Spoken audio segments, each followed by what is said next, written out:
dreamer. Come on, let us kill him and throw him into one of the cisterns here. We could say that a wild beast devoured him. We shall then see what comes of his dreams."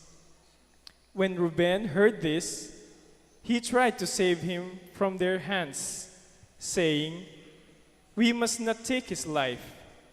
Instead of shedding blood, he continued, "Just throw him into the cistern there in the desert, but do not kill him outright."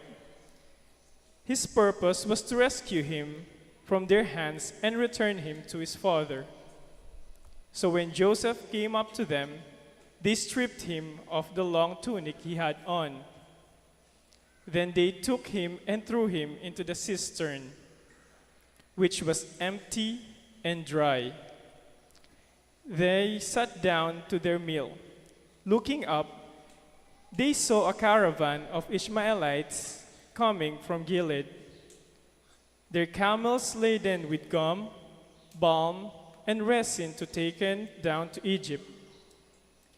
Judah said to his brothers, "What is to be gained by killing our brother and concealing his blood? Rather, let us sell him to these Ishmaelites, instead of doing away with him ourselves. After all, he is our brother, our own flesh." His brothers agreed. They sold Joseph to the Ishmaelites for 20 pieces of silver. The word of the Lord. Thanks be to God.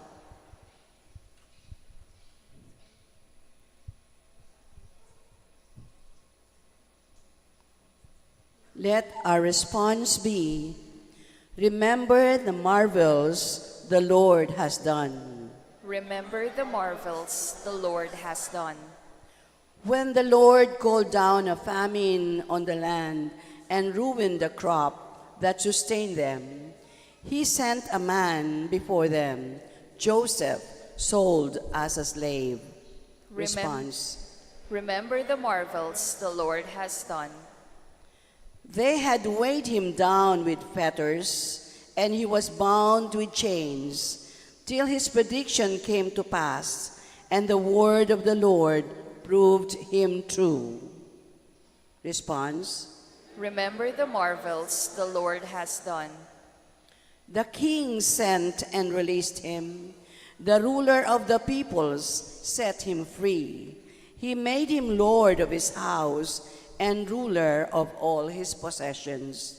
Response. Remember the marvels the Lord has done. Let us all rise to honor the gospel.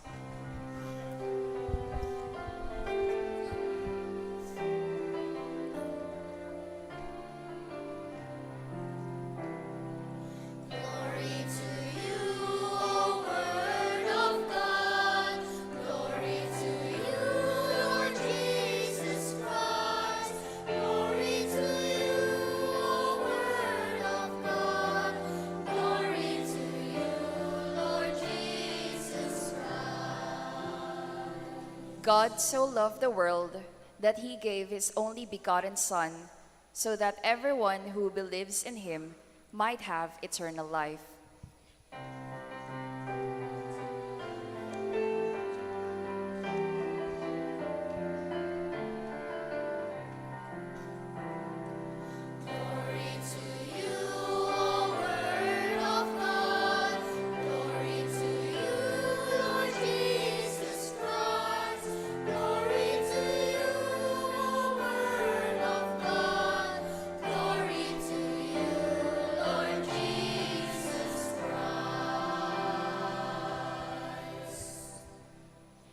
The Lord be with you. And with your spirit. A proclamation from the Holy Gospel according to Matthew.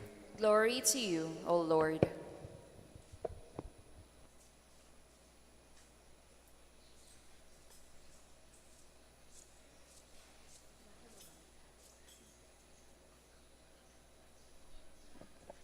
Jesus said to the chief priests and the elders of the people, "Hear another parable. There was a landowner who planted a vineyard. put a hedge around it, dug a winepress in it, and built a tower. Then he leased it to tenants and went on a journey. When vintage time drew near, he sent his servants to the tenants to obtain his produce. But the tenants seized the servants, and the one they beat, another they killed, and a third they stoned. Again, he sent other servants more numerous than the first ones, but they treated them in the same way. Finally, he sent his son to them, thinking, they will respect my son. But when the tenants saw the son, they said to one another, this is the heir. Come, let us kill him and acquire his inheritance. They seized him, threw him out of the vineyard, and killed him. What will the owner of the vineyard do to these tenants when he comes? They answered him, he will put those wretched men to a wretched death, and lease his vineyard to other tenants who will give him the produce at the proper times. Jesus said to them, did you never read in the scriptures, the stone that the builders rejected has become the cornerstone? By the Lord has this been done, and it is wonderful in our eyes. Therefore, I say to you, the kingdom of God will be taken away from you and given to a people that will produce its fruit. When the chief priests and the Pharisees heard his parables, they knew that he was speaking about them. And although they were attempting to arrest him, they feared the crowds, for they regarded him as a prophet. The good news of our salvation. Praise to you, Lord Jesus Christ. Let us all be seated.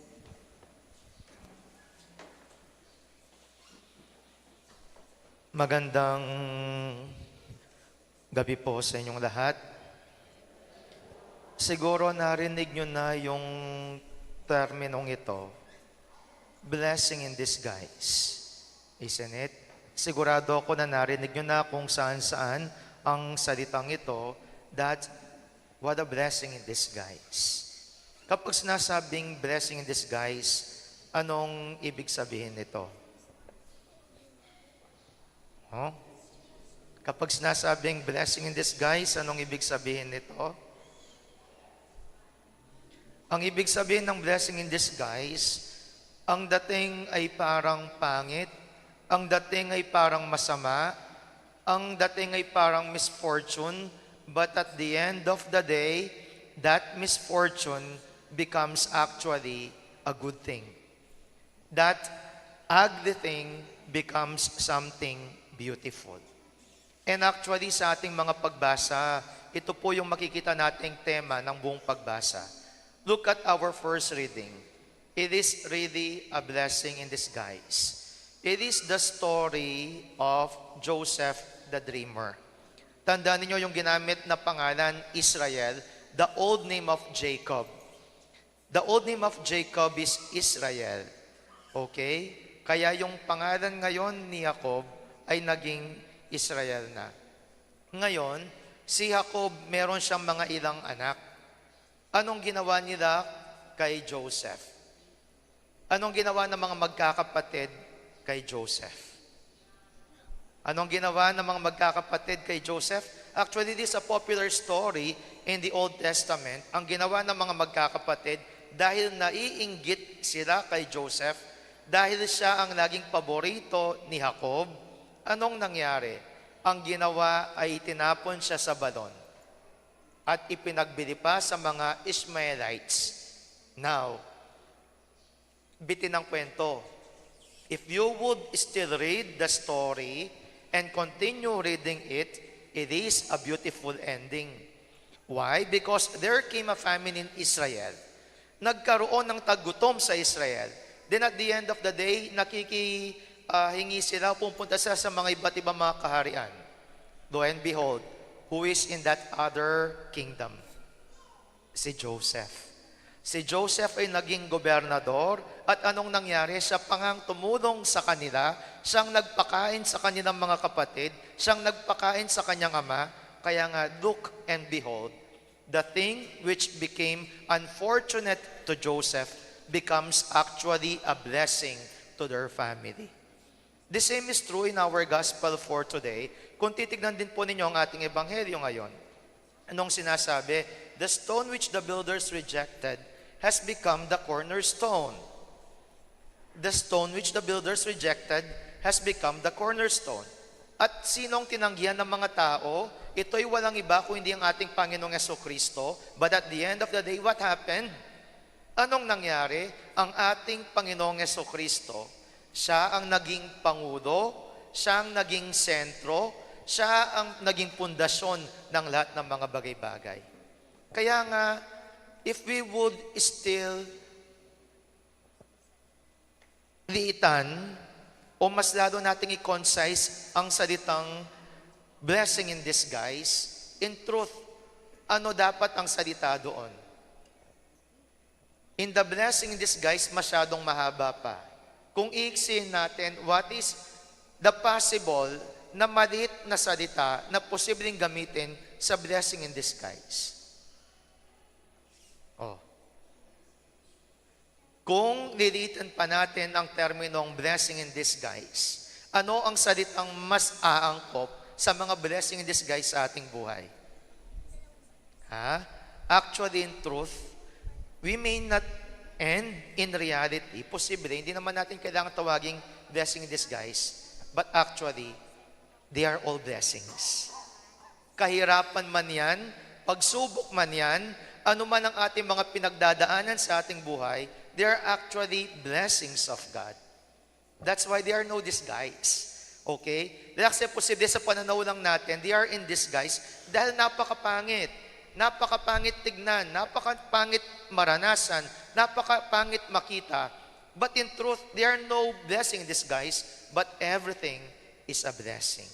Kaya sana ito po yung tignan natin sa ating buhay. You may be poor, it is still a blessing to become poor. Why? Pota po sabihin, baka mamaya may sinterpret ninyo ako, Among, ika naman, nandiyan ikaming pakakadudo, it is a blessing. Why? Is it not possible that even becoming poor is not a blessing? Ang tanong ko, ang pagiging dukha ba, hindi rin ba grasya? Grasya. Why? Because by our poverty, we can see our richness not in ourselves, but we can see our richness in God alone. Kaya nga sa mga iba't ibang mga nangyayari sa ating buhay, kailangan itong ating tignan. Huwag laging tumingin sa mga paraan na kung saan napakapangit, sa paraan na parang hindi maganda. Because at the end of the day, there are no actually things that are unfortunate, but they are actually always a blessing. Because everything is a blessing. Tandaan po ninyo yon. Lahat ay biyaya ng Diyos. Kaya nga sinasabi, merong isang talata na sinasabi sa Santong Kasulatan, sinasabi, kung alam kong tanggapin ang lahat ng mga mabubuti na nanggagaling sa Diyos, hindi ko rin ba kayang tanggapin ang mga pangit na mga bagay-bagay na manggagaling din sa Kanya. Isn't it?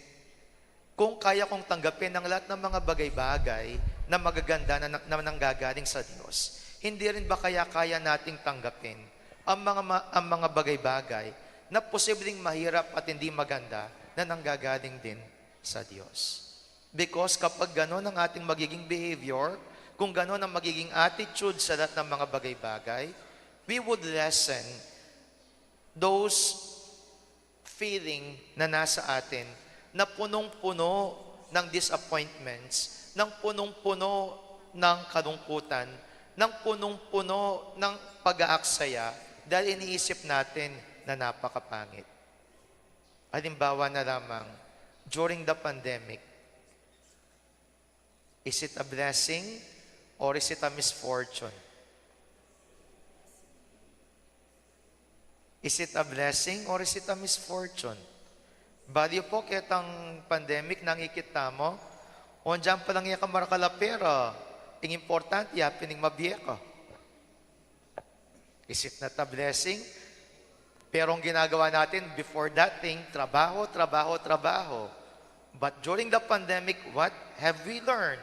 That there is something more than money, there is something more than the career, but actually, it is life itself. At ako po ba magtaka, it is pandemic, nagutom po ba kayo? Diyos ko, ako man may kayayat, tinaba ko po niyang pandemic. Isn't it? Why? Hindi ka man nagtratrabaho. Diyos ko, tune, kingarap na ning kaya kang balitang, kaya kang pamangan. Ayuda po, ayuda. O kaya kung di ayuda, yung mga pantry-pantry, hindi ba? Hindi ka man nagtratrabaho, but look at anong nakita natin. Nakita natin na napakaganda ng lahat ng mga bagay-bagay. My dear people of God, if you are experiencing a series of unfortunate events, don't succumb into it. Because sometimes, these seemingly unfortunate events, they are actually even a blessing. They are in one way or another way, na kung saan ang Diyos, He is just redirecting us to those things which are better, to those things na posibleng mas makakaangat sa ating buhay at posibleng makikita natin ang pinakabuod ng lahat ng mga bagay-bagay. Kaya nga napakaganda din ang ating responsorial psalm for today. Isn't it? Anong sinasabi ng ating responsorial psalm? Anong sinasabi ng ating responsorial psalm? Anong sinasabi ng ating responsorial psalm? Remember the marvels the Lord has done for us. And we need to be reminded by it. Because if we know that God is at work in everything, and God is in all and at all, anong ibig sabihin nito? Kung siyang gumagalaw at nagpapatakbo ng lahat ng mga bagay-bagay dito sa mundo, everything in this world will just be fine. Everything in this world will just be fine.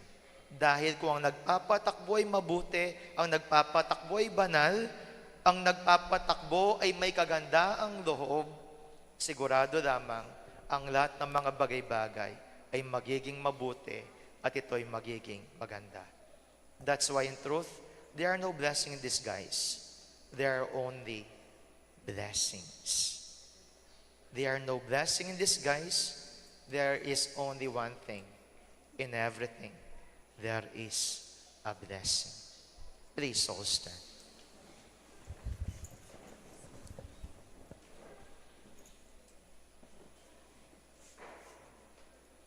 In every petition, let our response be, Son of the living God, hear our prayer. For the Church, the home of all believers, may she illumine mankind with the holiness of her members. Let us pray. Son of the living God, hear our prayer. For the Holy Father and all our religious leaders, may they find in the transfiguration of Jesus the strength they need to persevere in their good work. Let us pray. Son of the living God, hear our prayer.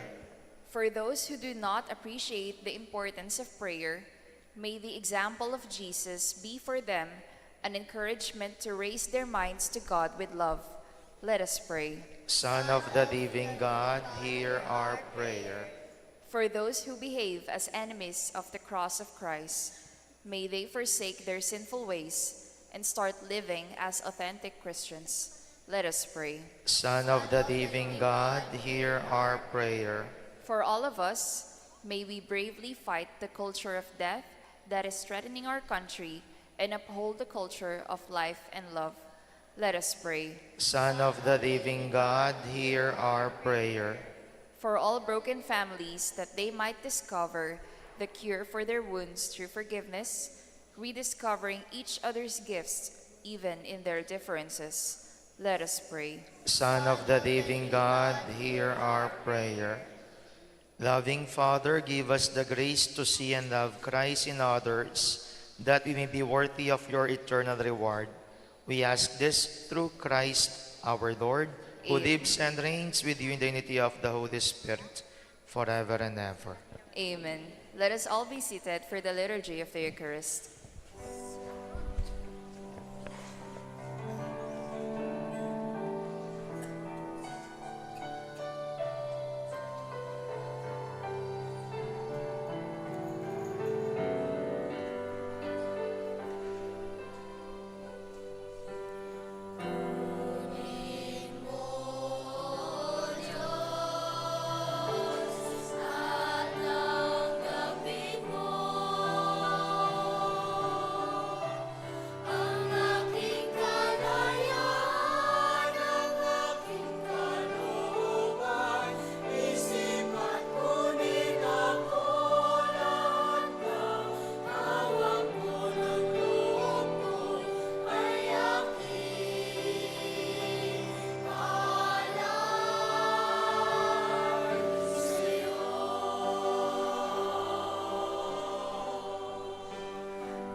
pray, my dear friends, that my sacrifice and yours may be acceptable to God, our loving Father.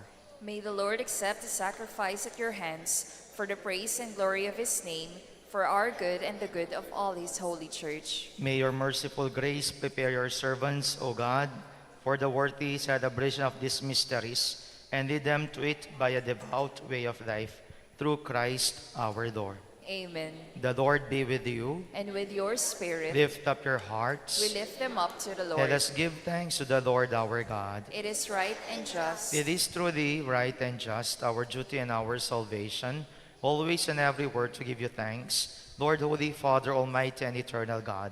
For you have given your children a sacred time for the renewing and purifying of their hearts, that freed from disordered affections, they may so deal with the things of this passing world as to hold rather to the things that eternally endure. And so, with all the angels and saints, we praise you as without end we acclaim.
You are indeed holy, O Lord, the fount of all holiness. Make holy, therefore, these gifts, we pray, by sending down your Spirit upon them like the dewfall, so that they may become for us the body and blood of our Lord Jesus Christ.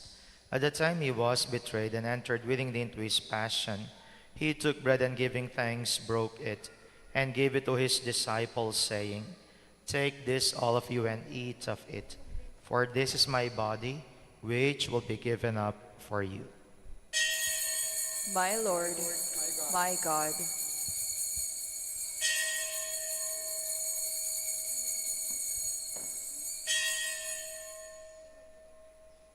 In a similar way, when supper was ended, he took the chalice, and once more giving thanks, he gave it to his disciples, saying, "Take this, all of you, and drink from it, for this is the chalice of my blood, the blood of the new and eternal covenant, which will be poured out for you and for many, for the forgiveness of sins. Do this in memory of me." Blood of Christ, save us.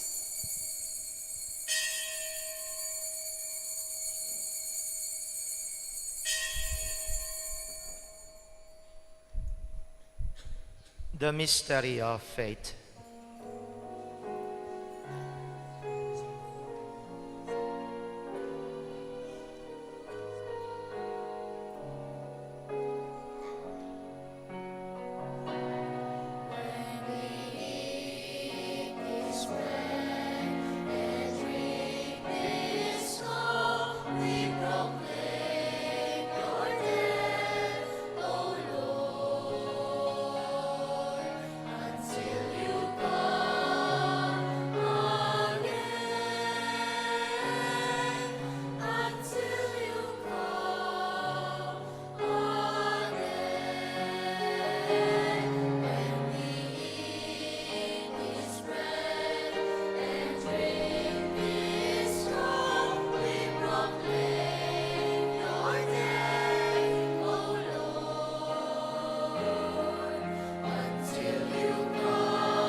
Therefore, as we celebrate the memorial of his death and resurrection, we offer, Lord, the bread of life and the chalice of salvation, giving thanks that you have held us worthy to be in your presence and minister to you.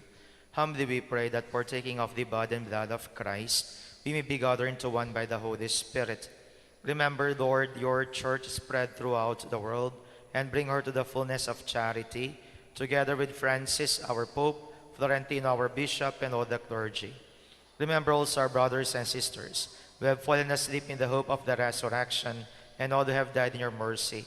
Welcome them into the light of your face. Have mercy on us all, we pray, that with the Blessed Virgin Mary, Mother of God, with the blessed apostles and all the saints who have pleased you throughout the ages, we may merit to be co-heirs to eternal life, and may praise and glorify you through your Son, Jesus Christ.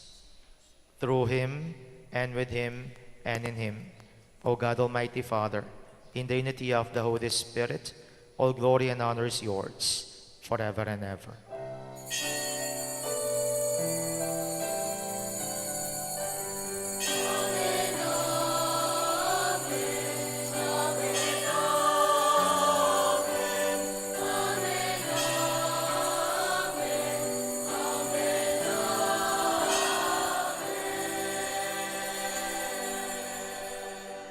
At the Savior's command, and formed by the divine teaching, we dare to say,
deliver us, Lord, we pray, from every evil. Graciously grant peace in our days, that by the help of your mercy, we may be always free from sin and safe from all distress, as we await the blessed hope and the coming of our Savior, Jesus Christ.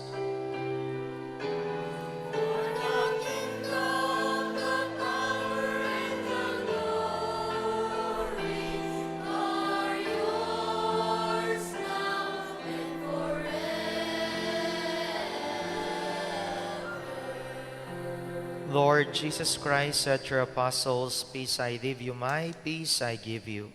Look not on our sins, but on the faith of your church, and graciously grant her peace and unity in your kingdom, where you live and reign forever and ever. Amen. The peace of the Lord be with you always. And with your spirit. Let us offer each other the sign of Christ's peace. Peace be with you, peace be with you, peace be with you.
Behold Jesus, the Lamb of God. Behold him who takes away the sins of the world. Blessed are those called to the supper of the Lamb.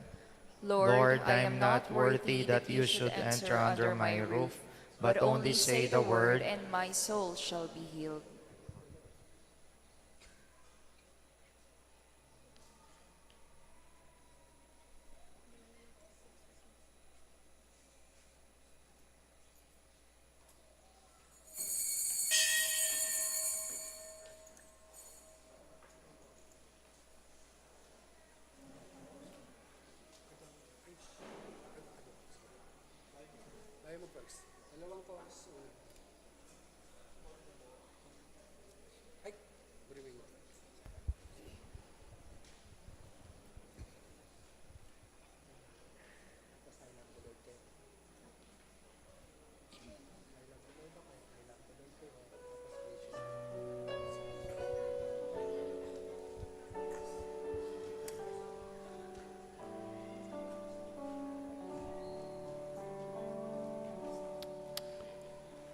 I love the Lord, He's filled with compassion.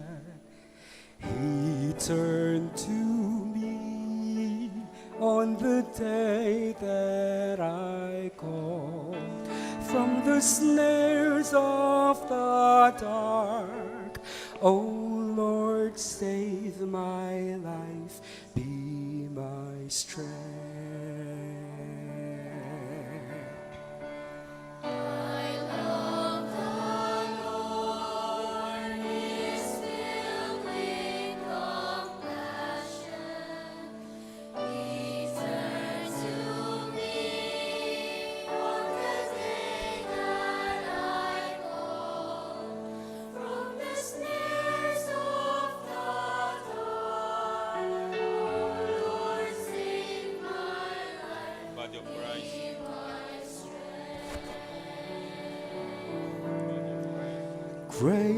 Gracious is the Lord, and just our God is mercy.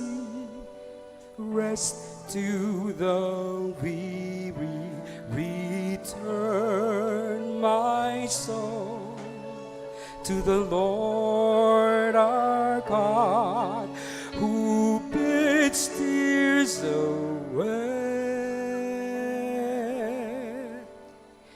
I love the Lord. I love the Lord. He is filled with compassion. He turns to me on the day that I call from the snares of the dark. Oh Lord, save my life, be my strength.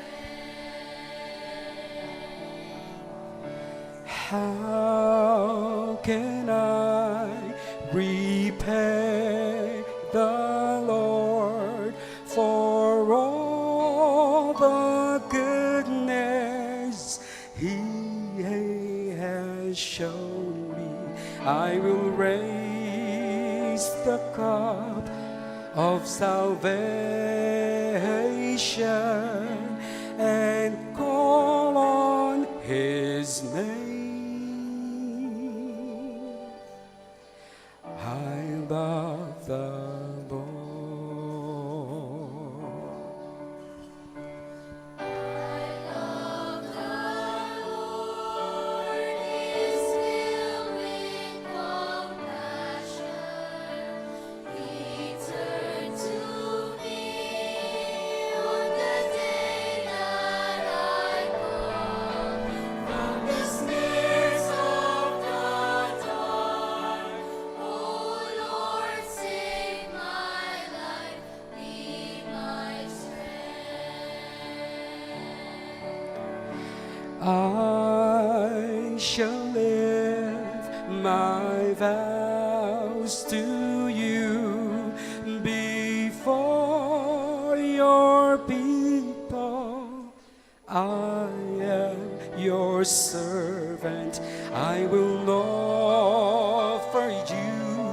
my sacrifice of praise and of prayer. I love the Lord. I love the Lord. He is filled with compassion. He turned to me on the day that I come from the snares of the dark. Oh Lord, save my life, be my strength. From the snares of the dark, O Lord, save my life, be my strength.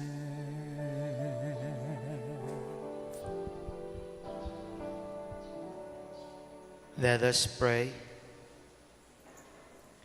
Having received this pledge of eternal salvation, we pray, O Lord, that we may set our course so well as to attain the redemption you promise through Christ our Lord. Amen. Pasalamatan po natin ang mga in-charge natin sa araw na ito, ang sa Lakeshore Community, Beverly Place, at ang Fiesta Community. At ang ating mga RECCOM na organisasyon na naka-assign din ngayon, at syempre sa ating mga nagkanta, ang Fiesta Community Choral. Palakpakan po natin silang lahat. Bukas, ang naka-assign po ay ang sa Barangay Nueva Victoria at ang mga naka-assign din pong organisasyon ay ang mga Divino Verbo Choral. The Lord be with you. And with your spirit. And may Almighty God bless you, the Father, the Son, and the Holy Spirit. Amen. Our Eucharist has been offered. Go now in peace. Thanks be to God.